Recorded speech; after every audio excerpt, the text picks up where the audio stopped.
Marina woke up to the sound of rain lashing against the window of her Istanbul apartment, the same monotonous rhythm that had been her soundtrack for 3 weeks.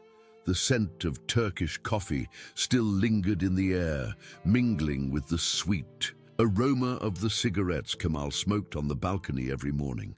She turned in bed, searching for the warmth of his body, but found only cold, rumpled sheets. The digital clock read 6:47 a.m., and the grey light filtering through the curtains cast the room in a state of limbo. Her fingers found her phone on the nightstand. 17 missed calls from her mother, all between midnight and 5 a.m. Marina felt a knot tighten in her stomach. Mom never called this early unless something was seriously wrong. She dialed the B number, her hands trembling slightly, listening to the long-distant beeps of the international call. "Marina? Thank God." Her mother's voice was hoarse, as if she'd spent the night crying. I need to tell you something. About your sister."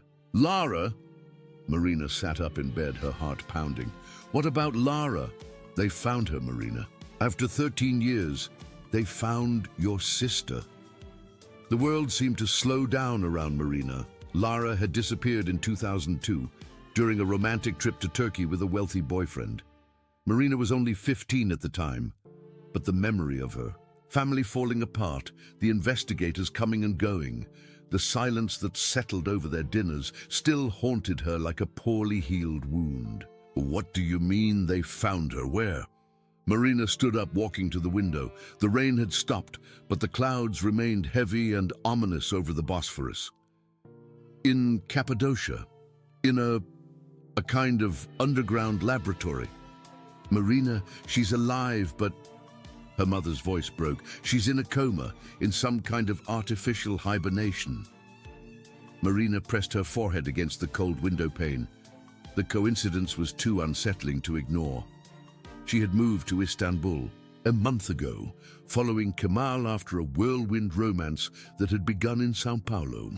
He was an archaeologist, specializing in ancient Anatolian civilizations. They had met at a lecture on underground cities, and Marina had been captivated by his passionate descriptions of the mysteries buried beneath Turkey.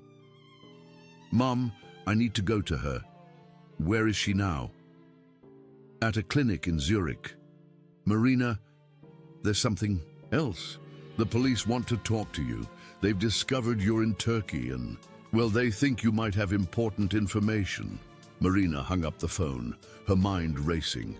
Kemal hadn't returned from the routine expedition he'd started 5 days ago. He'd said he'd be unreachable for a few days, exploring a new chamber in Derinkuyu, but promised to call as soon as he surfaced.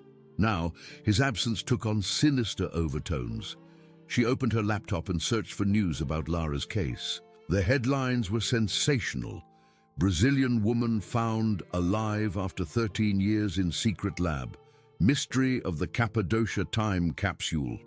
Human hibernation experiments shock the world."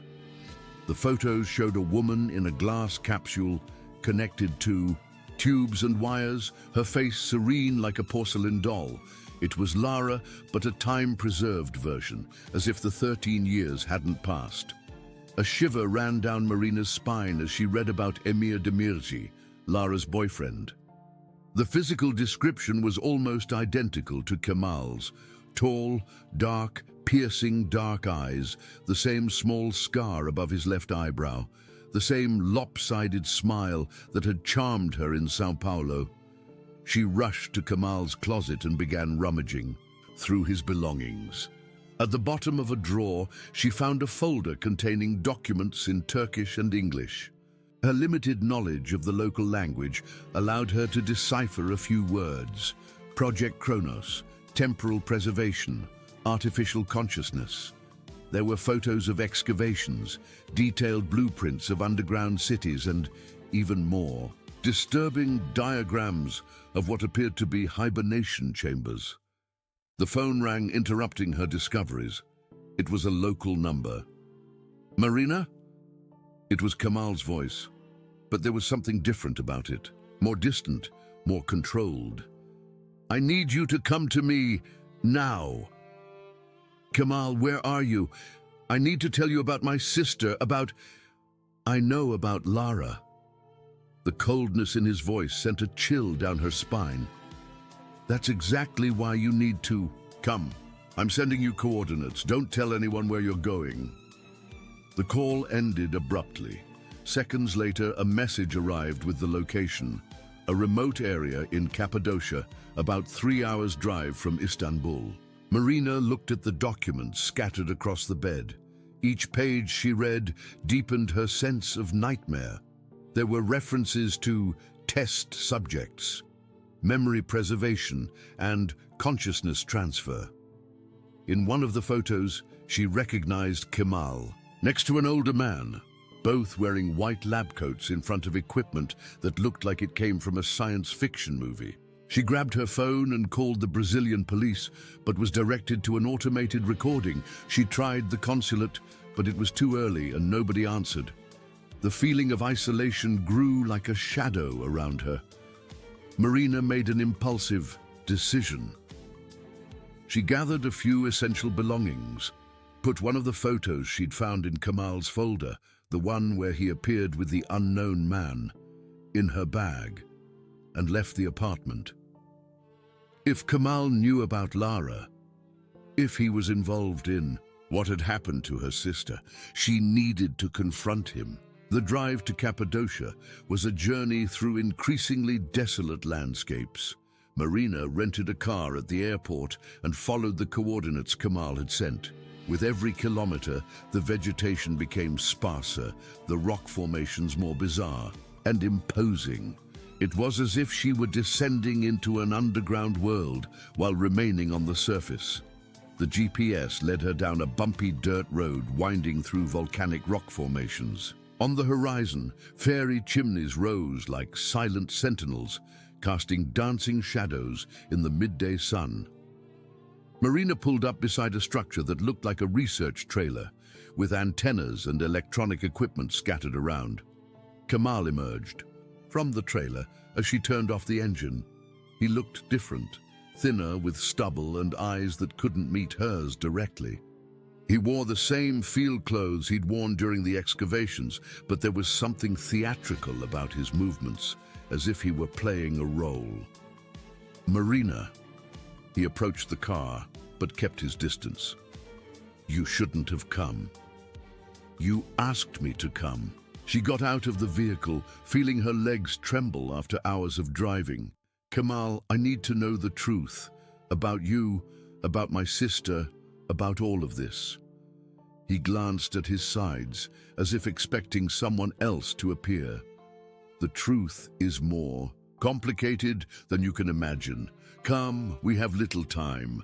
They walked in silence to a natural opening in the rock, hidden behind dry bushes.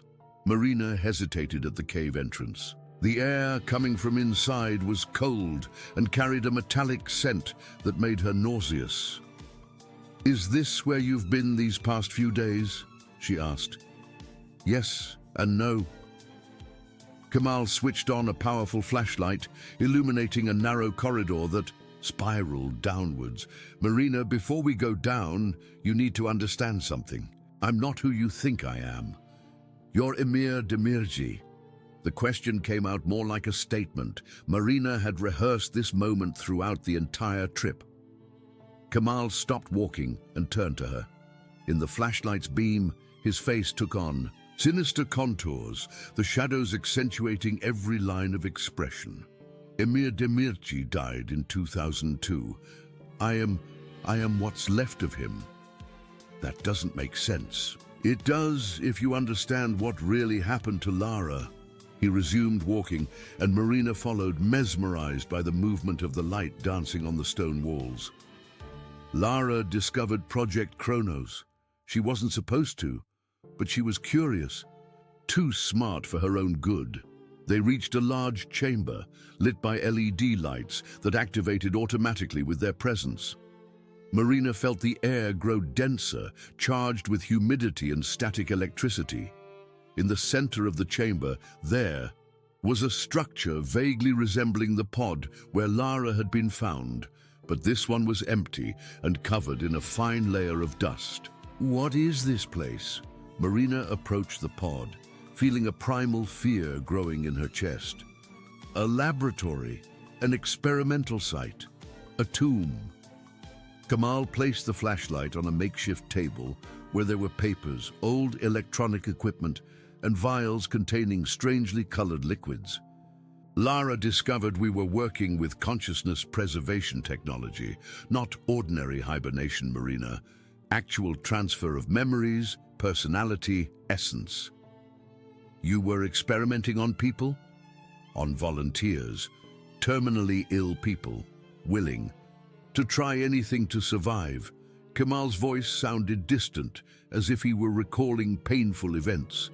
But Lara discovered that some of the volunteers weren't so voluntary.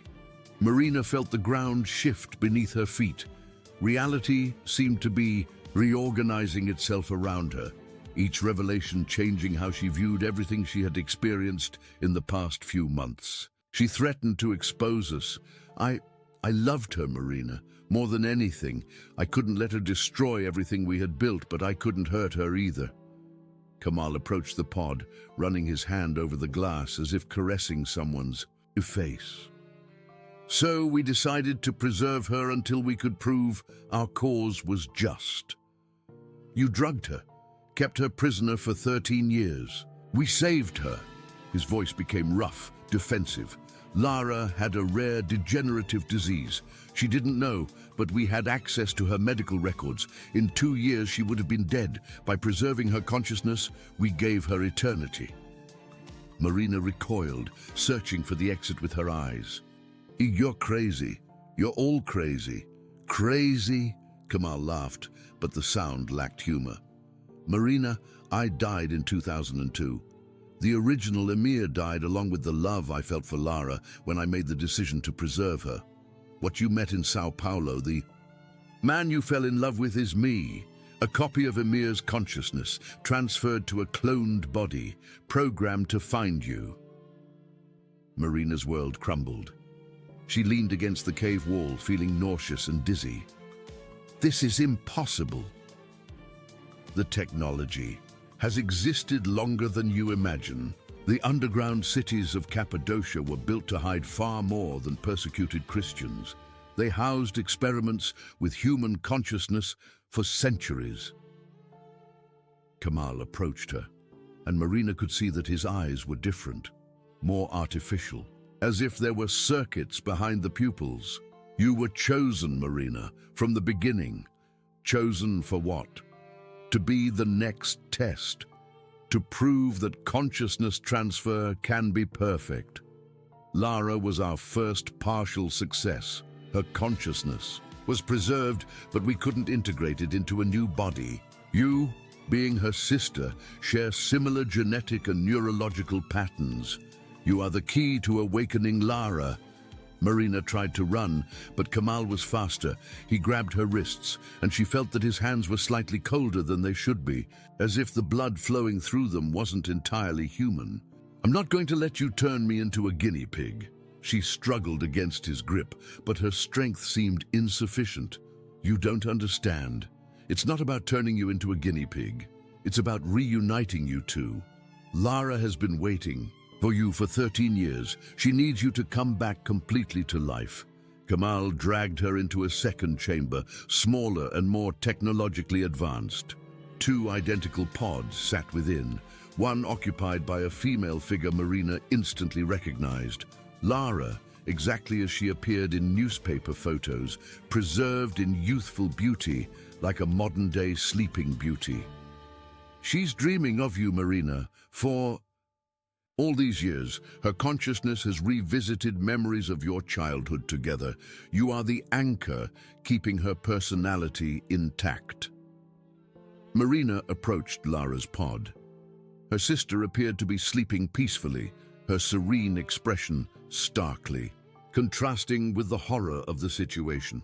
Thin tubes connected to her arms and neck pulsed with colorful liquids. "If you connect to the system, we can merge your consciousnesses." Lara can awaken in your body, and you can experience all the memories she's accumulated during preservation. Kamal spoke with the enthusiasm of a scientist on the verge of a revolutionary discovery. You will become one person with the best qualities of both. And if I refuse, then Lara will remain eternally trapped between life and death.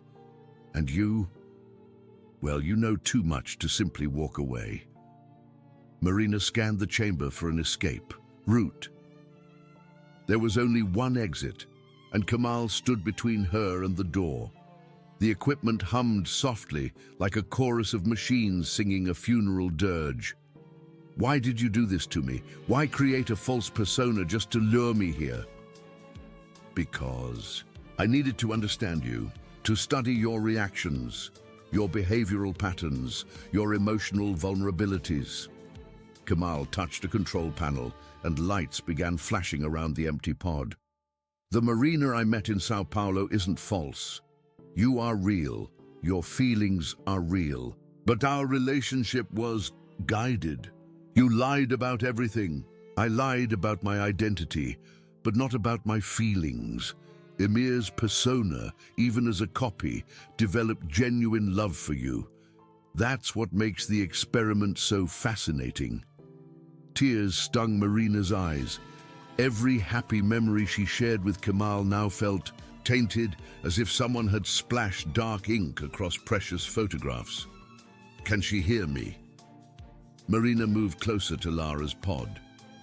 Sometimes, during moments of heightened brain activity, she responds to external stimuli. Talk to her. Marina placed her hand on the glass, separating her from her sister.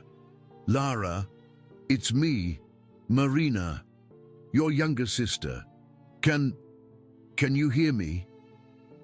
For a moment, nothing happened. Then, almost imperceptibly, Lara's eyelids fluttered. The monitors connected to her began emitting faster beeps. She's responding. Kamal moved closer, observing the data on the monitors. Your presence is activating deep-seated memories. Lara, I'm going to get you out of here, I promise. Marina pressed her face against the glass, feeling the cold surface against her skin. Suddenly, Lara's eyes snapped open. They were the same brown Marina remembered, but there was something different about them, an unnatural depth, as if she had seen things no ordinary person should ever witness. Lara moved her lips, attempting to speak, but no sound emerged. Her hand pressed against the glass from the inside, mirroring Marina's. What's she trying to say? Marina looked at Kamal, who was frantically typing on a terminal. She's trying to warn you about something. Look at the brain patterns. There's abnormal activity in the region responsible for memory and fear. Lara began making frantic gestures with her free hand, pointing behind Marina. Her eyes widened in panic and she began banging on the glass. With increasing force, Marina turned and saw another man standing at the chamber entrance. He was identical to Kamal in every respect, except for his eyes. These were completely devoid of emotion, like those of a doll. Emir 7, Kamal murmured, and Marina heard genuine fear in his voice for the first time. You shouldn't be active. The project has evolved beyond your control, Emir 3. The newcomer's voice was identical to Kamal's, but it had a mechanical quality, as if generated by a computer. The organization has decided to accelerate the timeline. Organization? Marina looked between the two identical men, feeling she was completely losing control of the situation. Project Kronos isn't the work of a mad scientist, Marina. It's a multinational operation that has worked for decades to master consciousness transfer technology. Emir 7 approached, and Marina noticed his movements were too precise, as if he were a sophisticated robot. Governments, corporations, religious groups, they all want to control the ability to preserve and transfer human consciousness. Lara discovered this in 2002, Kamal continued, nervously glancing at his double. She hacked our systems and found evidence that we were being funded. by organizations with far more sinister agendas than simply preserving human life. Agendas like creating armies of duplicate consciousnesses, replacing world leaders with controllable copies. Marina began to understand the magnitude of what she had uncovered. Exactly. Emir 7 smiled, but the expression didn't reach his dead eyes. And you, Marina, will be the key to perfecting the process. Your genetic link to Lara, combined with the data we've collected about your personality over the past few months, will allow us to create the first truly perfect consciousness transfer. Kemal positioned himself between Marina and his double. No, I won't allow this. Marina is not just a test subject. You've developed inappropriate emotional bonds with the target. This was foreseen in your programming. Emir 7 produced a device that looked like a pistol, but emitted a pulsating blue light. You will be deactivated and replaced with a more efficient version. Run! Kemal shouted to Marina as he lunged at his double. Marina didn't hesitate. She ran to Lara's pod's control panel and started randomly pressing buttons, desperately trying to free her sister. Alarms blared, and emergency red lights bathed the chamber in an apocalyptic glow. Behind her, the two identical men grappled. Kemal seemed to be losing. His movements were more human, less precise than his robotic opponents. Marina! The voice came from inside the pod. Lara had managed to speak, her voice raspy after years of silence. The code, red, 7, 9. Marina typed the sequence into the panel. Immediately, the pod's lid hissed open, releasing pressurized air. Lara slowly sat up, mechanically yanking the tubes from her arms. Lara, are you okay? I remember everything. Lara looked at Marina with eyes that seemed to have aged decades in seconds. 13 years of dreams, of glimpses into our memories, of seeing what they did to others. She struggled to her feet, her muscles atrophied from prolonged immobility. Marina, you need to destroy this place. All the consciousnesses they preserved, all the copies they created, they're suffering. Suffering? How? The consciousness transfer isn't perfect. Part of the original person is trapped between life and death, experiencing everything as an eternal nightmare. Lara pointed to a wall where Marina only now noticed other, smaller pods, connected by cables resembling electronic roots. There are dozens of people here. Some have been here longer than me. The fight between the two emirs had ended. Emir 7 stood over Kemal's still form. The blue device pointed at the two sisters. The family reunion is touching, but we must proceed with the schedule. He approached, and Marina could hear an electronic hum emanating from his body, as if powered by batteries. Lara, you will return to your pod. Marina, you will proceed to the empty pod. No.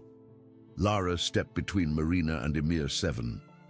I've spent 13 years watching you. I know how to shut the system down. You don't have the physical strength to stop us. No, but I have knowledge. Lara smiled, a determined grin Marina hadn't seen since their childhood. You're Emir 7, right? That means there have been at least 6 previous versions. And I know what happened to them. Emir 7 hesitated. That's irrelevant. It's relevant because each copy degrades a little more. You can't perfectly replicate human consciousness. There are always losses, always errors. Lara started walking toward a large control panel at the back of the chamber. Emir 7 probably has memory lapses, personality gaps. You don't even know if your memories about the original project are real or implanted. Stop moving. The question is, do you truly believe in the project's mission, or were you programmed to believe? Lara continued walking, ignoring the weapon pointed at her. Because if you were programmed, then you're just as much a prisoner as I was. Marina used the distraction to approach Kemal. He was still breathing, but blood trickled from a head wound. Marina, he murmured, there's a bomb. In the security system. Activation code. It's on the table. She looked where he pointed and saw a small device with a numeric keypad. Next to it, a piece of paper with a handwritten number sequence. If I activate this, what happens? Destroys the entire complex.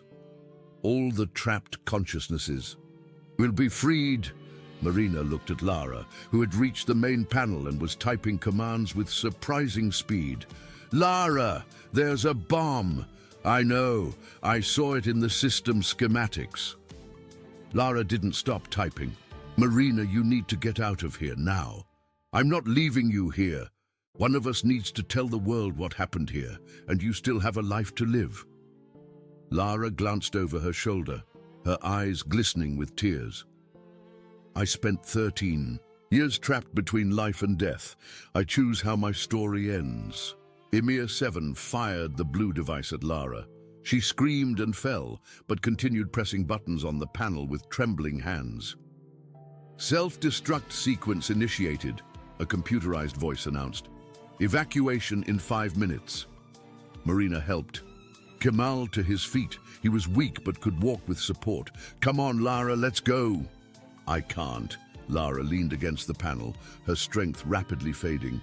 The system needs someone to keep the sequence active. If I leave, they might cancel. Emir 7 is gone. Marina looked around and realized the robotic duplicate had vanished as soon as the alarm started. Doesn't matter. There are others. They'll try to salvage the project. Lara reached out to Marina. Come here. One last time. Marina dropped Kemal's arm and ran to her sister. Lara hugged her with surprising strength for someone so weakened. I missed you every day, Lara whispered in her ear. Even sleeping, I dreamed of you, of our childhood, of the brave sister who always defended me at school. You were brave too. You saved all those people. 4 minutes to evacuation. Marina, go, take Kemal. He really fell for you, even being a copy. His love is real. Marina pulled away, looking into Lara's eyes one last time. I'll tell their story. I'll make the world know. I know you will. Lara smiled through her tears. Now run and be happy. Live for both of us. Marina helped Kemal out of the chamber and up the steep corridor leading to the surface. They emerged from the cave beneath an orange sunset sky, the fresh outdoor. Air had never felt so precious. 3 minutes to evacuation. They raced to the car, Marina driving with a semi-conscious Kemal in the passenger seat. She floored the accelerator, putting as much distance as possible between them and the cave entrance. The explosion happened exactly 5 minutes after the countdown began. Marina saw in the rearview mirror a column of fire and smoke rising between the rock formations, followed by a series of smaller explosions that shook the ground even miles away. Rocks and debris rained down on the desolate landscape as if the earth itself were weeping. Marina pulled the car over to the side of the road and got out, observing the destruction in the distance. Kemal joined her, leaning against the hood of the vehicle. It's over, he said, his voice heavy with relief and sorrow. Project Kronos, at least this part of it, is over. How many people were down there? Dozens, maybe hundreds. Some were true volunteers, others were collected over the years, all trapped in a state between life and death. Marina felt tears streaming down her face. Lara freed them. She freed us all. Kemal gently touched Marina's shoulder, including me. They stood in silence for several minutes, watching the smoke dissipate into the night sky. The stars began to appear, points of cold light in a universe that suddenly seemed much larger and more lonely. What happens now? Marina asked. Now you go home, tell the story to anyone who will listen, and try to rebuild your life. Kemal stepped away from the car, walking a few steps toward the road. I can't go with you. Why? Because I'm not real, Marina. I'm a consciousness copy of a man who died over 20 years ago. I have his memories, his personality, his feelings, but I don't have a right to a normal life. Marina approached him. The feelings you have for me, are they real? They are, completely real. Then you are real. It doesn't matter how you were created. It doesn't matter if you're a copy or an original.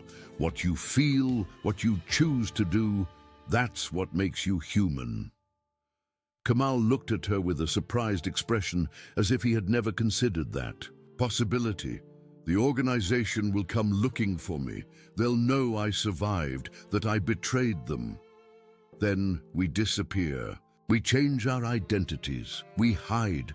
We start a new life somewhere they can't find us. Would you do that? Give up your entire life for someone like me?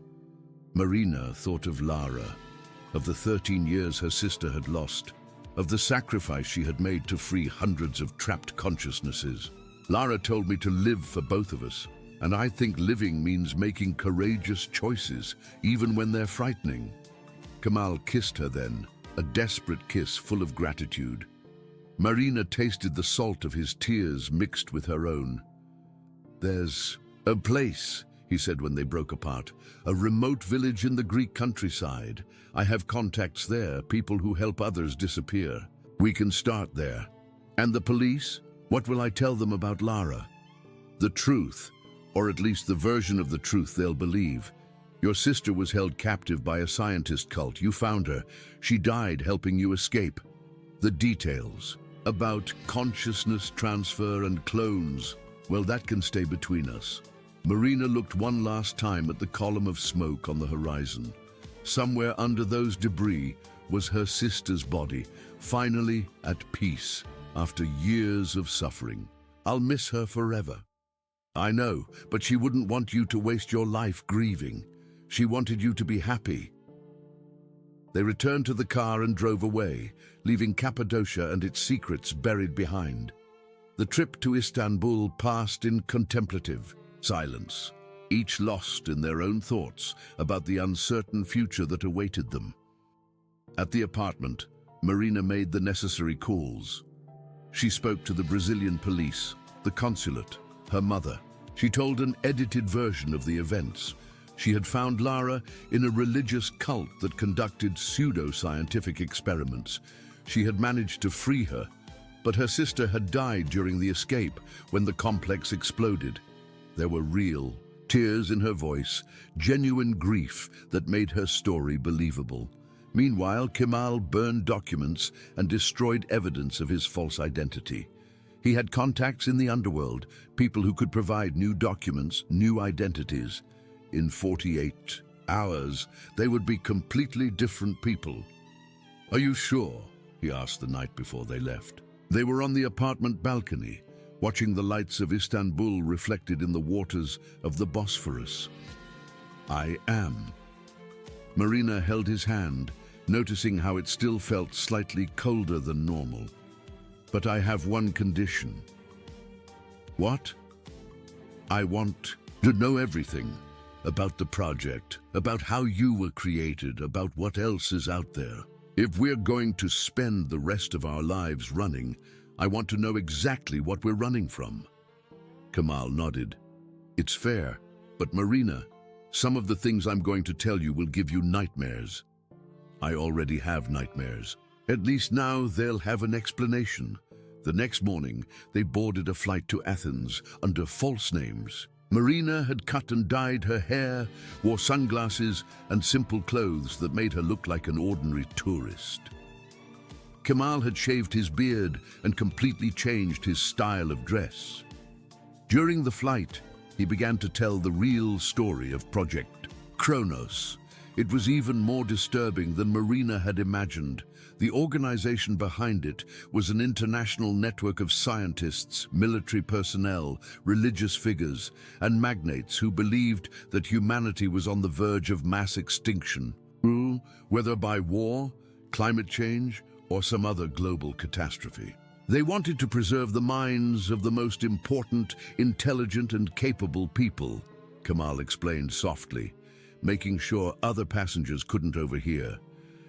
The idea was to create an arc of human consciousnesses that could be transferred into new bodies, clones, androids, or even the bodies of other people when civilization rebuilt itself. How many people were involved?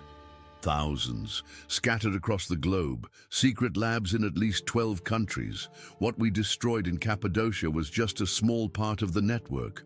Marina felt a chill run down her spine. They'll continue. The project elsewhere? Probably. But without the data Lara managed to destroy, they'll have to start almost from scratch. That buys us time. Time for what? For exposure, to find other escapees, other whistleblowers, to build enough evidence to bring down the entire organization. Marina looked out the airplane window, seeing white clouds stretching to the horizon like a celestial ocean. So we're not just going to hide, we're going to fight if you want to. But it's dangerous, Marina. These people kill to protect their secrets. Lara died protecting hundreds of innocents. I think I should at least try to honor that sacrifice. They landed in Athens in the late afternoon.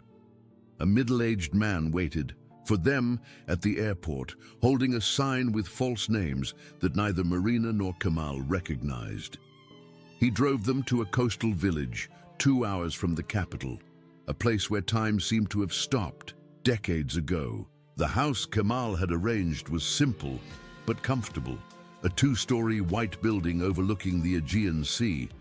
The owner, an elderly woman named Sophia, spoke little English but seemed to understand exactly what kind of tourists her new tenants really were. "Many people come here seeking peace," she said, serving strong Turkish coffee and homemade cookies. "Some are fleeing war, others are fleeing bad men. I don't ask questions." Marina and Kemal, now using the names Anna and Dimitri, settled into the routine of the fishing village. During the day, he worked repairing fishing nets and maritime equipment, using technical skills that apparently were part of his transferred consciousnesses programming. Marina started teaching English to local children, discovering she had a natural talent for education. But the nights were dedicated to the real work. Kemal had brought a special laptop with military-grade security systems that allowed access to the dark web without being tracked. Together, they began searching for other survivors of Project Kronos, other people who had escaped or been discarded by the organization. It took months, but eventually they found a pattern. There were at least a dozen people scattered around, the world with similar stories. Scientists who had been sidelined from the project for ethical reasons, test subjects who had escaped, family members of victims who had discovered the truth. Marina began documenting everything, creating a comprehensive digital archive about Project Kronos.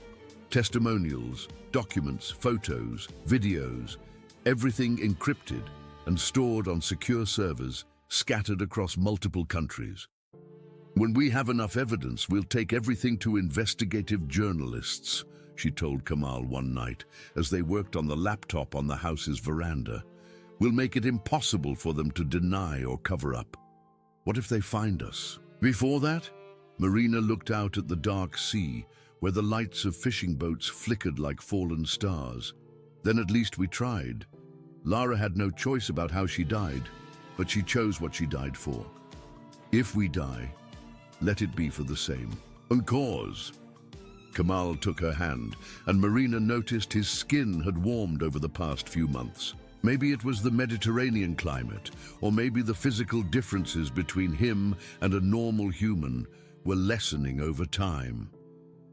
"I love you, Marina," he said, and there was a different quality to his voice, more human, less programmed. "It doesn't matter how I was created. It doesn't matter if my feelings started as computer code. What I feel for you now is completely my own. I love you too." Marina leaned in to kiss him. "And I choose to believe you are exactly who you need to be."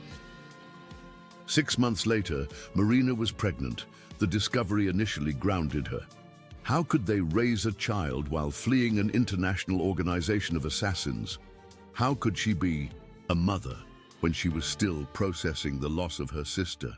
But when she saw the expression of pure joy on Kamal's face upon receiving the news, Marina knew they would make it work somehow. "A new life," he murmured, placing his hand on her still flat stomach. "A life that belongs completely to us. Do you think you can be a father, considering your origins?" "I don't know, but I want to try. I want to give this child everything I didn't have. A real childhood, parents who love her, a future free from lies and manipulation." Marina smiled through her tears. Lara would have been so happy. She always wanted to be an aunt. They decided to stay in Greece at least until the baby was born. Sophia, the house owner, was thrilled with the news and immediately started knitting baby clothes. The fishing community fully embraced them, and Marina realized that for the first time in years, she felt truly at home. The work of documenting Project Kronos continued, but now with a different urgency. They were no longer fighting just for justice for Lara. They were fighting to create a safer world for their child. One night, when Marina was 7 months pregnant, they received a coded message from one of their contacts in the Survivor network. An award-winning investigative journalist in Berlin was interested in the story. He had been investigating mysterious disappearances related to scientific research and believed he had enough protection to publish the truth. "It's now or never," Marina said, her hands on her belly where the baby was kicking energetically. "If we wait any longer, they might find a way to silence us." Kamal hesitated. "What if this puts you and the baby in danger?" "We'll be in danger. Anyway, until this organization is exposed. At least this way, we'll have a chance to build a better future for our daughter." "Daughter?" Marina smiled. "I'm sure it's a girl, and I want to name her Hope. In Portuguese, Esperança." They sent the entire file to the German journalist, along with coordinates to find other survivors willing to testify. In return, they received assurances that their identities would be protected and that they would receive copies of the entire investigation. 2 weeks later, the first report was published. The Soul Collectors, an investigation into illegal experiments on human consciousness spread like wildfire through international media. Governments denied involvement, corporations threatened lawsuits, but the evidence was irrefutable. Marina watched the news on her laptop on the balcony with Gamal beside her and Sophia bringing tea and biscuits. Seeing Lara's picture on television, an old photo from before the abduction, was like a punch to the stomach, but it also brought a sense of relief. "She did it," Marina murmured. "Lara did it. The whole world will know what happened." In the following days, more revelations came to light. Secret laboratories were discovered in 6 countries. Dozens of officials were arrested. Families of victims began demanding answers. Project Kronos, at least in its current form, was destroyed. But Marina knew the victory was only partial. Organizations like that had deep tentacles, vast resources, and the ability to reinvent themselves. They would return, maybe in 10 years, maybe in 20, but they would return. "Then we'll be waiting," Kamal said when she expressed her concerns. "Us and our daughter, and anyone else we can warn." Hope was born on a clear March morning, with the sun rising over the Aegean Sea and the sound of seagulls echoing through the village. Marina held her daughter for the first time and saw in the baby's dark eyes something that made her cry. Not from sadness, but from absolute joy. "She looks like Lara," Kamal said, gently touching the newborn's face. "She looks like herself," Marina corrected. "She's completely new, completely free, completely ours." Sophia brought a crown of wildflowers she had woven to celebrate the birth. "For little Hope," she said in broken English, "may she bring light where there is darkness." They remained on the balcony until dawn, an unlikely family born from chaos and tragedy, but united by genuine love and a shared purpose. As the sun rose over the sea, Marina felt for the first time in years that the future seemed bright. It wouldn't be easy. They would always have to look over their shoulder, always have to be ready to run or fight. But they had something the organization that hunted them would never understand. A real human connection, built not through programming or manipulation, but through conscious choices to love and protect each other. "Thank you, Lara," Marina murmured to the sea breeze, "for giving me the chance to find a family, for teaching me that sometimes it's worth fighting, even when the odds are impossible." And then the wind carried her words over the waves, and Marina chose to believe that her sister, wherever she was now, had heard and approved.